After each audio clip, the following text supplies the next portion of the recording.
week off before because of flight schedules for Hanok. Here we are with flight schedule problems for Hanok. And you just picked the right day when the FAA grounded everything. Was that it?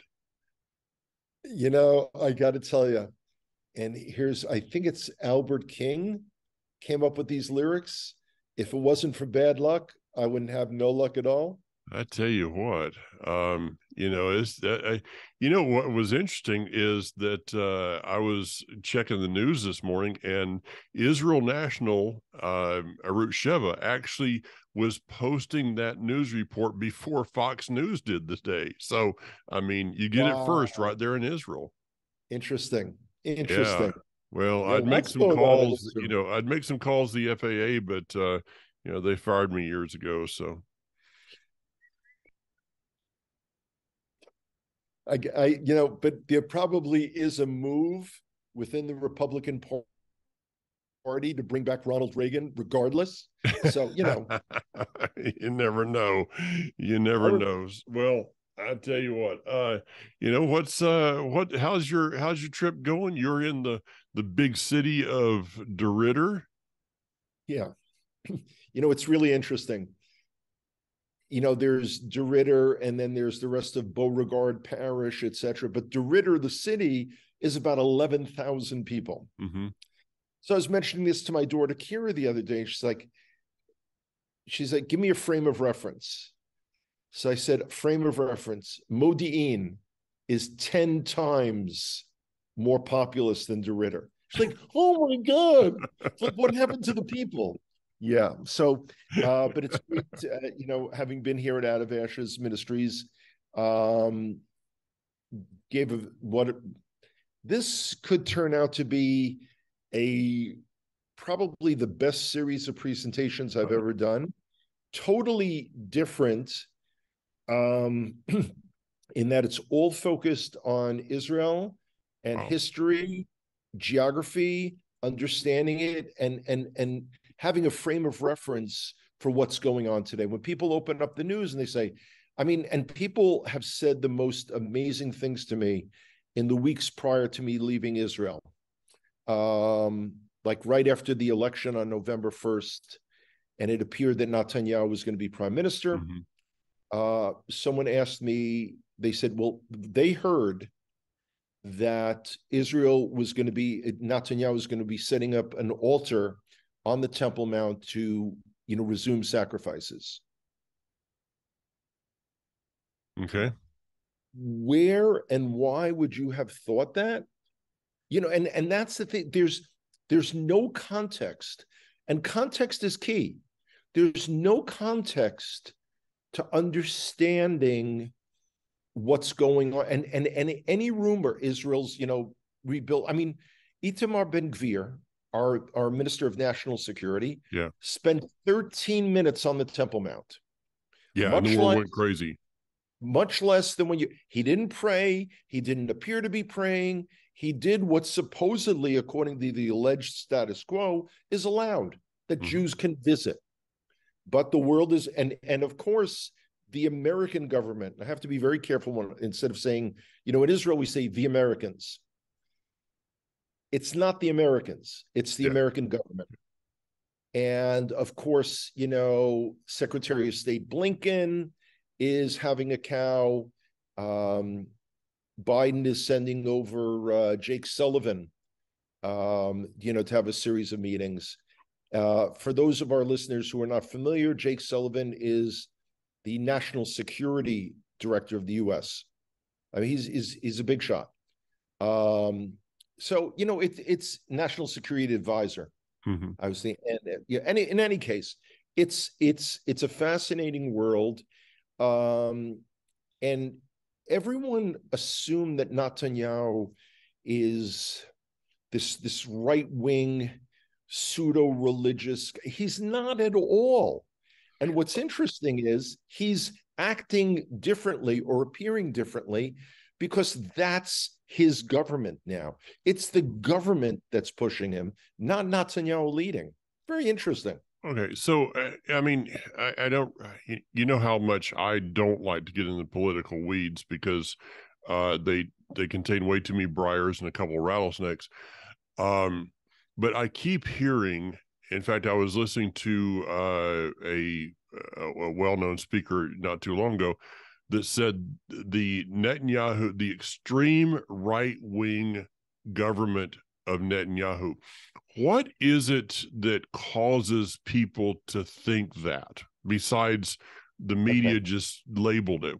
Why would someone think that Netanyahu's government is extreme right-wing? Okay. There's actually only one party, which is, now that the government has formed, two parties that are, quote, that could be labeled extreme right-wing. Otzma Yehudit, Jewish strength or Jewish power, Itamar Ben-Gvir, and religious Zionism, Bezalel Smotrich, who has a very difficult last name to pronounce, not like Young. I mean, really, what was he thinking? Really? Or what were his parents thinking? But he's the finance minister now, at least for 2 years, and then he switches. It's a whole thing. But the thing that's interesting is Smotrich, according to the Oslo Accords, the Palestinian Authority, quote unquote, is not supposed to be inciting against Israel. Right. And we have let them get away with that for 29 years. Mm-hmm. And they've been pushing the UN and the international courts to sanction us. So we in turn said, you know what? Let's see how you guys like sanctions. So there was a murderer, a guy who killed an Israeli in the 80s, just got out of prison after 40 years. Palestinian Authority officials came to greet him and, make a big deal about him. So the first thing we did was we yanked their entry permits. They can't come into Israel anymore. Yeah. At least in the interim. But we've taken away millions of dollars of tax revenue that's supposed to go to the Palestinian Authority and said, you know what? You're paying people to kill Jews. So we're going to take that money and we're going to give it to the victims of your terror. Mm-hmm. So, of course, the PA is right away saying Israel is taking away our finances. We're going to collapse. Mm-hmm. That frightened every Israeli government since 1993. Mm-hmm. Oh, my God, what are we going to do without the Palestinian Authority? But Bezalel Smotrich, I got to give him a lot of credit. It's like, what do I care about these guys? They are, and this is a concept that I learned from Rav Kahana, my teacher. In Israel, we seem to have Arabs who are, we know they're terrorists. Yeah. But only in Israel do we have militant terrorists and moderate terrorists. The moderate terrorists are the Palestinian Authority. But we have dealt with them because we felt, we had no choice. Well, you know what? Hashem has given us free will. We are in control of our destiny. And even though America is losing their minds, the American government, their heads are blowing up, the mm-hmm. UN, the European Union, everyone's going crazy. You know what? This is our democratically elected government. Mm-hmm. Why? We're not South Vietnam. Yeah. America's got to mind their own business. Yeah. I mean, to think that you would call someone a moderate terrorist, it's like, very heartwarming to someone that lost a loved one, that your loved one got killed by a moderate terrorist, not a extremist terrorist. Isn't that bizarre? That's bizarre. Yeah. I mean, to think that someone would be so brainless to even come up with a concept like that. Well, but we deal with them. Yeah. Yeah, I know. That's the whole thing in and of itself. A few years into the whole Oslo thing, we should have just said, time out, guys. This isn't working out. Yeah. It's not working out. Yeah. We're giving you we're giving you your own state, and it's in Antarctica. That would be a great thing to do. But so I see that they did demolish an illegal Arab town, settlement, whatever it's called, over in there in around Peduel. Yeah, what's really interesting is instead of just wrecking illegal Jewish construction, we're starting to do that now. How much we'll do of that, I don't know. Yeah. The Arab construction, but it is, there's an agreement, the Oslo agreements, and we have been held or bound to complying with them. Yeah. For some reason, they haven't been. Yeah. Well, it's like I got into a whole conversation with someone the other day who just couldn't understand the concept that between 1948 and 1967, Jews could not go to the Western Wall, the Kotel. Mm-hmm. Even though the Armistice Agreement of 1949, signed with the Jordanians, stipulated that there would be free access to Jewish religious sites. And they kept saying, but it said. Yeah. Yeah. It said. Yeah. It's like you almost want to say, did you read the small print? Yeah. I mean, really? I know it's kind of crazy when, well, it says right here. Yeah, but I know that. But if I go there, I'm going to be killed. Yeah, but you can go. Yeah. It's like, okay, that doesn't make any sense at all.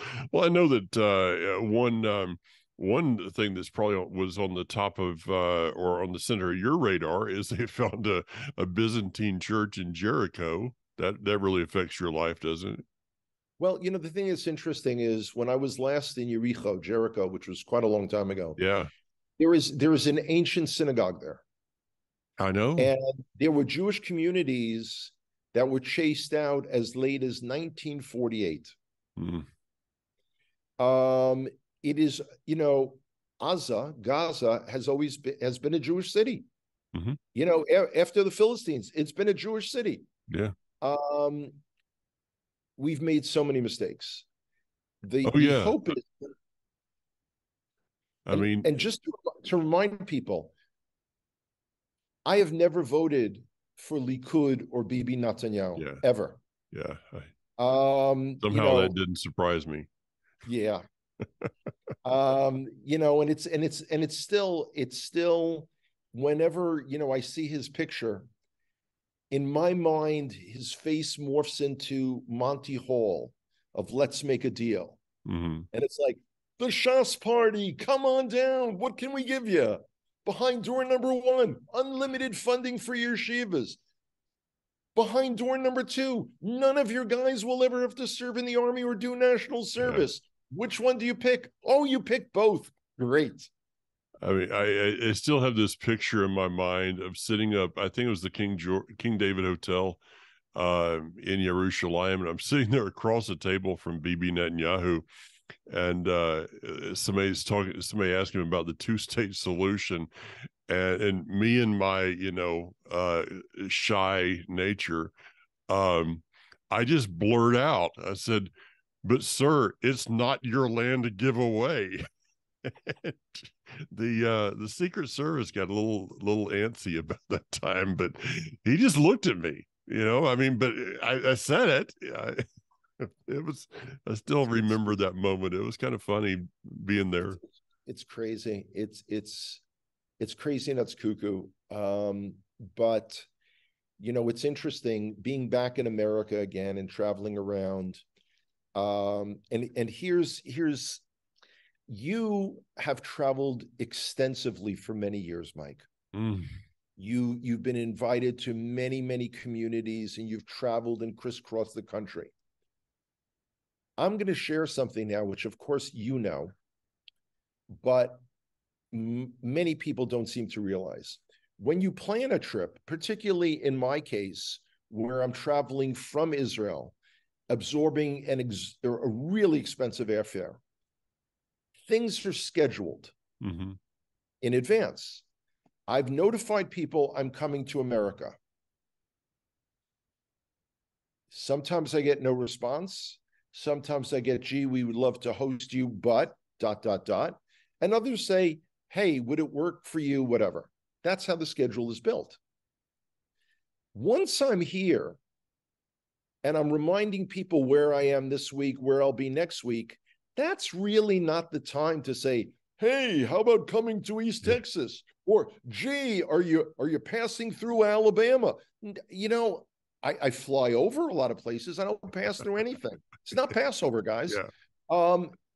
If you want to host me, reach out to me. And the next time I'm in America. Now, I may be able to add in a few dates this trip in February because I'm waiting for my daughter Kira, Bezat Hashem, to give birth to a healthy baby boy. Yeah, Grandpa Hanok. Well, Oh, Saba, no grandpa. okay. No, and I'm not adopting any of those really cutesy, American, like Paw Paw or Poop. I mean, I really these grandparent names astound me. I really like the one for the grandmas, because they're the Mimis and the Mormos and the Mumaus and I don't know what it is. It's just that is why fascinating to me. I took control of the situation about 12 Yes. years ago at the first one. And my daughter said, "What do you want to be called?" And I said, "Grandpa Sir." Yeah. And that came out as Grandpa Sir because I was not going to be called by some of these names in public.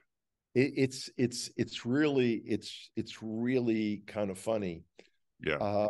And then like when people say what Saba, I said, yeah, that means grandpa. So like, why don't you just have the kid call you grandpa? I said, because I'm Israeli and I speak Hebrew. It's kind of like, is this a shock, guys? Is this a but anyway, so there you go, I confusing the facts with the facts again. issues with the Look, facts.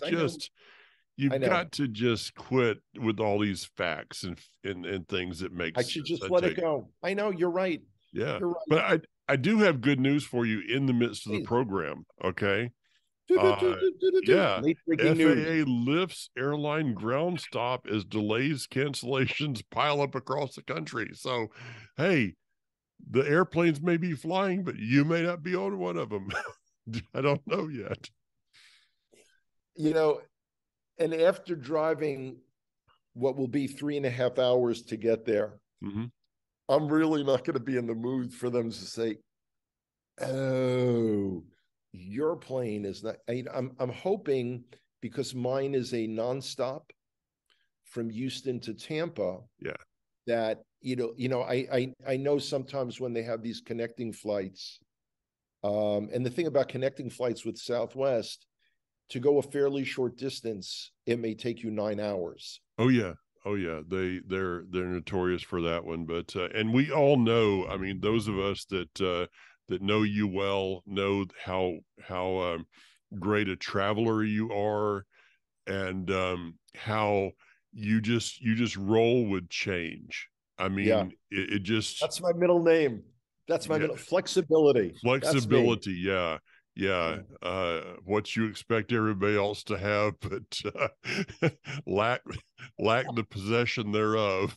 Yes, admittedly. Hey, one last thing. What about this skull that they found? Okay, it wasn't mine. And the thing that's amazing, I almost said something I'm not going to. Yeah. Okay. Yeah.